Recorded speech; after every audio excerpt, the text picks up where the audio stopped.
Hello everyone, आज का video बहुत ज्यादा स्पेशल होने वाला है उन लोगों के लिए जो ये जानना चाहते हैं कि चुनौतियों का सामना ऐसे कैसे करें कि चिंता और तनाव ना हो। ये वीडियो उनके लिए भी स्पेशल होने वाला है जो ये जानना चाहते हैं कि विश्व के सबसे लंबी आयु वाले लोगों का खान पान कैसा होता है, और जो लोग ये जानना चाहते हैं कि जापान के शतायु लोगों की लंबी और खुशहाल जिंदगी का राज क्या है। इन तीनों ही टॉपिक्स के ऊपर आज हम बात करने वाले हैं with the help of this book. आज हमारी जो इकिगाई सीरीज है वो फाइनली कंप्लीट हो जाएगी। तो फिर बिना देर के शुरू करते हैं आज का ये वीडियो।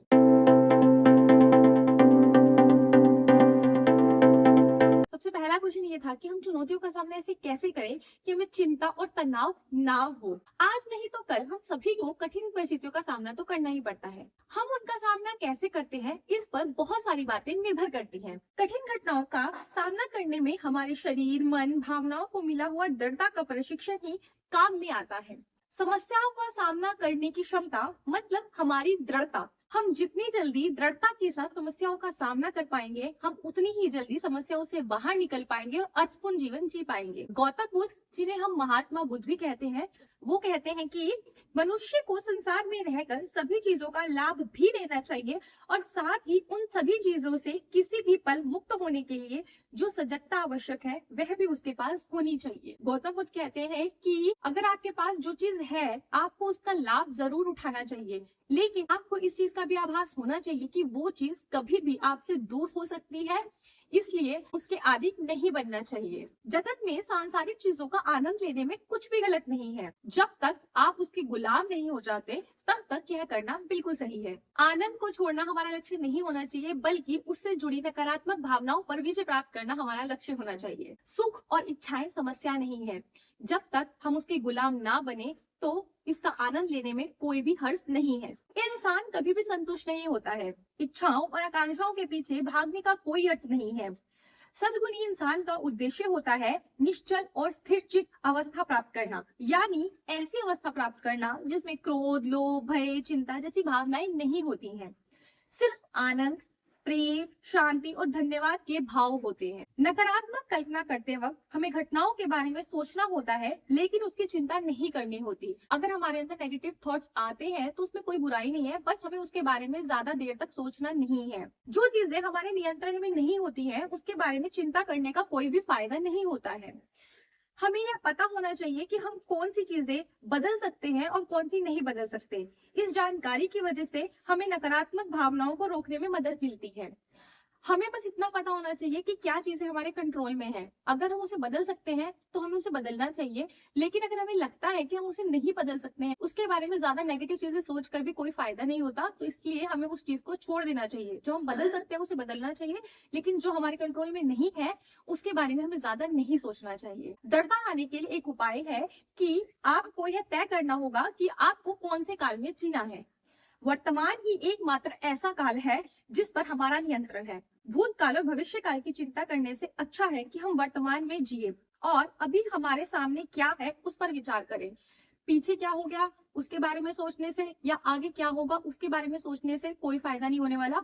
इसलिए जो अभी एट प्रेजेंट आपके पास है उसमें खुशियां ढूंढने की हमें कोशिश करनी चाहिए, क्योंकि हमारे कंट्रोल में सिर्फ वर्तमान है। जो भूतकाल था वो भी हमारे कंट्रोल में नहीं था और जो भविष्य है वो भी हमारे कंट्रोल में काफी हद तक नहीं होता है। हमें यह बात ध्यान में रखनी चाहिए कि जो लोग हमारे आजू बाजू में हैं और जो चीजें हमारे पास हैं वो सभी कभी ना कभी नष्ट होने वाली ही है। अगर हम इस बात को ध्यान में रखें तो हम उसके पीछे बहते हुए नहीं जाएंगे। इससे हमें वर्तमान में जीने और इस पल में मौजूद है उसका भरपूर आनंद लेने की प्रेरणा मिलती है। अगर हमारे को कोई मोटिवेशन चाहिए तो हमें इस बात को हमेशा अपने माइंड में रखना होगा कि जो हमारे आसपास चीजें हैं या जो हमारे आसपास लोग हैं वो एक ना एक दिन हमसे अलग हो ही जाएंगे।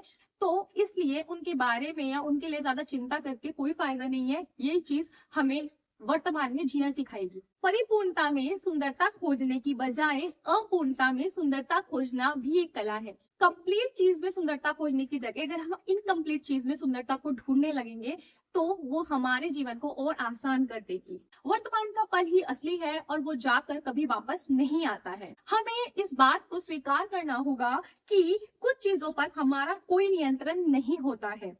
जैसे कि आगे बढ़ने वाला समय और हमारे आजू बाजू की क्षणभंगुर चीजें। क्षणभंगुर मतलब जो किसी भी पल खत्म हो सकती है। जैसे समय को हम कंट्रोल नहीं कर सकते, वैसे ही हम कभी किसी की मृत्यु को कंट्रोल नहीं कर सकते हैं। इसलिए हमें इस बात को एक्सेप्ट करना ही होगा। जब भी हम कोई लक्ष्य तय करते हैं ना, तो हम बड़े बड़े लक्ष्य तय करते हैं, लेकिन ऐसा करने की बजाय हम यकीन के साथ और सोच समझकर छोटे छोटे लक्ष्य निर्धारित करें तो ज्यादा फायदा होगा। बड़े लक्ष्य बहुत देर में मिलते हैं, इसलिए हम जल्दी नेगेटिव हो जाते हैं। इसलिए हमें छोटे छोटे लक्ष्य तय करने चाहिए, छोटे छोटे गोल्स बनाने चाहिए, क्योंकि छोटे छोटे गोल्स जो होते हैं वो जल्दी अचीव हो जाते हैं और हमें उससे मोटिवेशन मिलता है। इसलिए बड़े बड़े गोल्स बनाने की जगह हमें छोटे छोटे गोल्स बनाने चाहिए और उसको पूरा करने की कोशिश करनी चाहिए। जीवन में दृढ़ता लाने के लिए डर को हराना जरूरी है। हमें किसी भी समस्या को मौका समझकर उसकी ओर देखना चाहिए। अगर हमने इस नजरिए को विकसित किया तो हम किसी भी समस्या का सामना कर सकते हैं और अपना इकिगाई जरूर पूरा कर सकते हैं।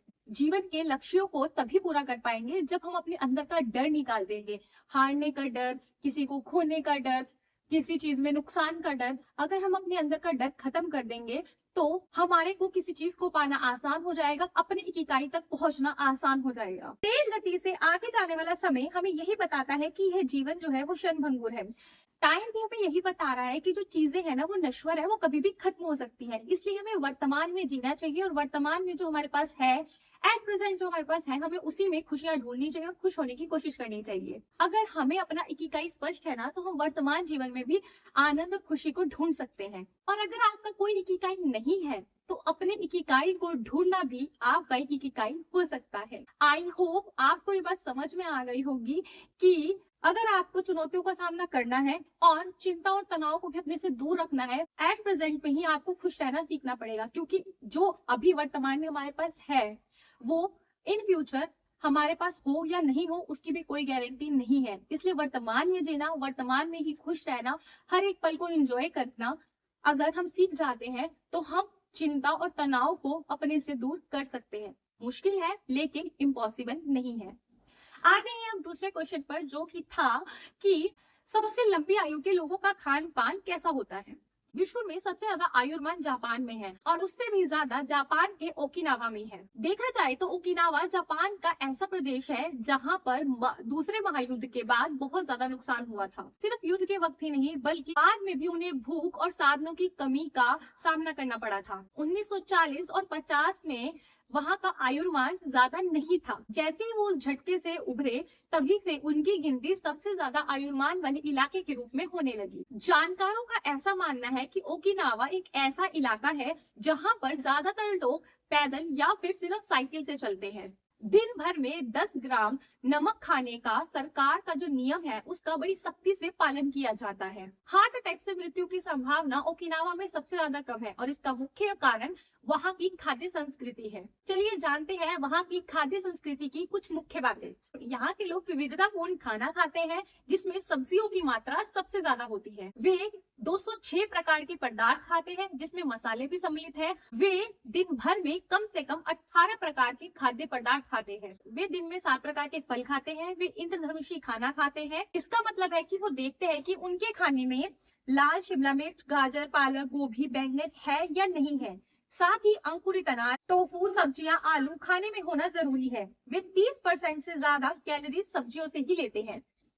मतलब उनका खाने का 30% जो कैलोरीज होती है ना वो सब्जियों से ही आती है। वे रोज चावल खाते हैं, ये उनकी खाद्य संस्कृति है। वे लोग शक्कर बहुत ही कम खाते हैं। वे लोग गन्ने के रस के फायदे के बारे में जानते हैं और उसको अपनी डाइट में शामिल करते हैं। ये लोग पूरे दिन भर में केवल 10 ग्राम नमक खाते हैं और ये लोग केवल 1785 कैलोरीज ही खाते हैं। इनका मानना है कि 80% खाना खाना चाहिए, मतलब खाना खाने के बाद भी आपके अंदर थोड़ी भूख जरूर होनी चाहिए। वो सभी खाद्य पदार्थ को एक साथ छोटे छोटे बर्तनों में परोसते हैं। एक कटोरी में सब्जी, एक कटोरी में चावल या नूडल्स, एक कटोरी में सूप, एक में कुछ नमकीन होता है। छोटे बर्तनों में खाने की वजह से ज्यादा खाने की संभावना बहुत ही ज्यादा कम होती है और इसके साथ साथ वो एक साथ ज्यादा चीजें खा पाते हैं। इस प्रकार वो एक दिन में 18 प्रकार के पदार्थ खाते हैं। लंबे जीवन के लिए शरीर की जरूरत से कुछ कम कैलोरीज ही लेनी चाहिए। जो भी खाएं वो उच्च पौष्टिकता वाला होना चाहिए, उसमें ज्यादा न्यूट्रिएंट्स होने चाहिए।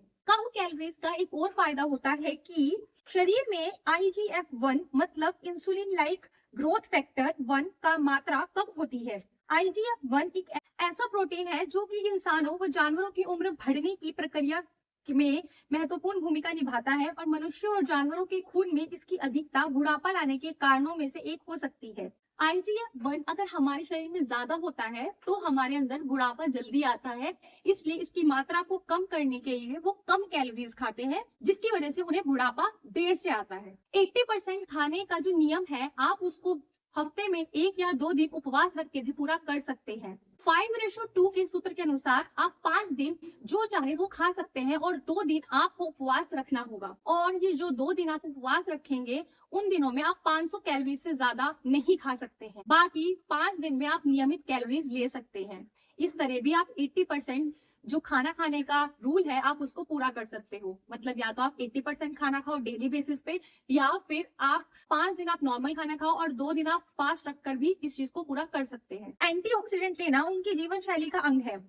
एंटीऑक्सीडेंट ऐसे अणु होते हैं जो कोशिकाओं में होने वाली ऑक्सीडेशन की प्रक्रिया को धीमी करते हैं, उम्र बढ़ने की प्रक्रिया धीमी करते हैं। For example green tea, tofu, गाजर, करेला, गोभी, प्याज, अंकुरित सोया, ककड़ी, सोयाबीन, शकरकंद, काली मिर्च, जैस्मीन की चाय आदि, ये सब ऐसे पदार्थ हैं जो कि एंटीऑक्सीडेंट होते हैं और हमारे दिन भर के खाने में जरूर शामिल होने चाहिए। वहाँ के लोग 3 तरह की चाय पीते हैं, एक ग्रीन टी, दूसरी व्हाइट टी, तीसरी है सैनपिन चाय। ग्रीन टी जिसकी शुरुआत चीन में हुई थी और आज दुनिया भर में ग्रीन टी का उपयोग किया जाता है। व्हाइट टी, इसमें मौजूद पॉलीफेनॉल्स की मात्रा उम्र को बढ़ाने की प्रक्रिया धीमी करने का काम करती है। तो जापान में सबसे ज्यादा पी जाती है, वो उसको जास्मीन की चाय भी कहते हैं। ये ग्रीन टी प्लस जैस्मीन की चाय का मिश्रण होता है। तो कुल मिला के इसका मतलब ये हुआ कि वहाँ के लोग ग्रीन टी, व्हाइट टी और जैस्मीन के फूलों की चाय पीते हैं। सन 2010 में यूके के डेली मिरर में विशेषज्ञ लोगों ने लंबी आयु के लिए उपयुक्त खाने की सूची दी थी। ये खाद्य पदार्थ पश्चिमी जगत में हर जगह पर उपलब्ध है, जैसे कि ब्रोकली, सिट्रस फल, स्ट्रॉबेरी, एप्रिकॉट मतलब खुमानी, ब्लूबेरी, गोजी बेरीज, सूखा मेवा, ओट्स, गेहूं, ऑलिव ऑयल, अंगूर, नींबू, संतरा। इस सूची में से सिर्फ शक्कर, बेकरी के पदार्थ, फास्ट फूड, दूध, उससे बने पदार्थों को जानबूझकर निकाला गया है। इनमें उम्र बढ़ने की प्रक्रिया को धीमा करने की शक्ति है। इन लोगों ने जो ये पदार्थ बताया है ये हर जगह मिल जाते हैं, इसलिए आप इनको अपनी डाइट में शामिल करके अपनी उम्र बढ़ने की प्रक्रिया को धीमा कर सकते हो। आपको अपनी डाइट में से शक्कर, फास्ट फूड, बेकरी प्रोडक्ट्स और जो दूध से बने हुए प्रोडक्ट्स होते हैं उनको अपनी लाइफस्टाइल से बाहर निकालना है। जापान के लोग ज्यादा एक्सरसाइज नहीं करते, वो लोग जिम नहीं जाते, लेकिन वो पैदल बहुत ज्यादा चलते हैं और वो दिन भर कुछ ना कुछ गतिविधियां करते रहते हैं, हल्के फुल्के एक्सरसाइजेस करते हैं, जिससे उनकी उम्र लंबी होती है और अपने सारे काम खुद से कर पाते हैं और खुशहाल जिंदगी जी पाते हैं। लंबी और खुशहाल जिंदगी के लिए जापान के शतायु लोगों की सीख क्या है? आज का लास्ट क्वेश्चन है लेकिन बहुत इंपॉर्टेंट क्वेश्चन है। इसी के साथ आज इकिगाई बुक कंप्लीट हो जाएगी। ये लोग कहते हैं कि हर दिन खुशी के साथ मनाओ, सबसे महत्वपूर्ण धर्म है और पूर्वजों की पूजा दिनचर्या का हिस्सा होनी चाहिए। प्रकृति से प्रेम करना महत्वपूर्ण है। ये लोग कहते हैं कि प्रकृति से प्रेम करो, पूर्वजों की पूजा करो और धर्म को सबसे ऊपर रखो। ये लोग ये भी कहते हैं कि जितने ज्यादा बुजुर्ग होते हैं उतने ही सशक्त होते हैं। लोगों का मानना है कि जैसे जैसे उम्र बढ़ती है ना, ऐसे ऐसे हमारे अंदर की जो जीवन शक्ति है वो भी बढ़नी चाहिए। हमारे को उतना ज्यादा एक्टिव रहना चाहिए। उम्र बढ़ने के साथ हमें अपने शरीर को आराम नहीं देना है, बल्कि उससे कुछ ना कुछ काम लेते रहना है, उसे चलाते रहना है। आपकी उम्र कितनी भी बढ़ जाए, कभी भी अपने बच्चों पर निर्भर नहीं होना चाहिए। वहाँ के लोग कभी भी अपने बच्चों के ऊपर डिपेंड नहीं होते हैं। जब तक उनका शरीर साथ देता है वो हम अपने काम खुद से करने की कोशिश करते हैं और अपने छोटे मोटे सभी काम खुद से ही करते हैं। वे लोग कहते हैं चिंता ना करो और शांति से जियो। चिंता करने से कुछ नहीं होने वाला, इसलिए चिंता छोड़कर शांति से जिया सीखो। लंबी आयु के लिए 3 चीजें जरूरी है: स्वस्थ रहने के लिए व्यायाम, अच्छा आहार और मित्र परिवार। वो लोग कहते हैं कि अगर आपको एक अच्छी जिंदगी चाहिए, खुशहाल जिंदगी चाहिए, तो आपको थोड़ा बहुत एक्सरसाइज करनी चाहिए। इसके साथ साथ आपका खाना पीना अच्छा होना चाहिए।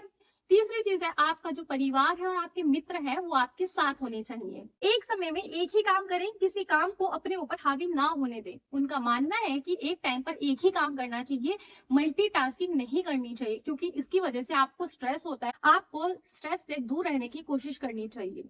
छोटी छोटी चीजों में आनंद लेने की कला सीखिए। बड़ी चीजों में खुश होने की जगह आप छोटी छोटी चीजों में अगर खुशी ढूंढेंगे तो आप ज्यादा खुश रहेंगे, क्योंकि बड़ी चीजें हासिल करने में टाइम लग सकता है, लेकिन छोटी छोटी चीजें हासिल करने में ज्यादा दिक्कत नहीं आती है। और लास्ट और इम्पोर्टेंट ये है कि पॉजिटिव बनिए। आप अगर पॉजिटिव रहोगे तो आप ज्यादा खुश रहोगे, इसलिए पॉजिटिव रहो, खुश रहो और अच्छा खाओ, एक्सरसाइज करो और अपने परिवार और दोस्तों के साथ समय बिताओ।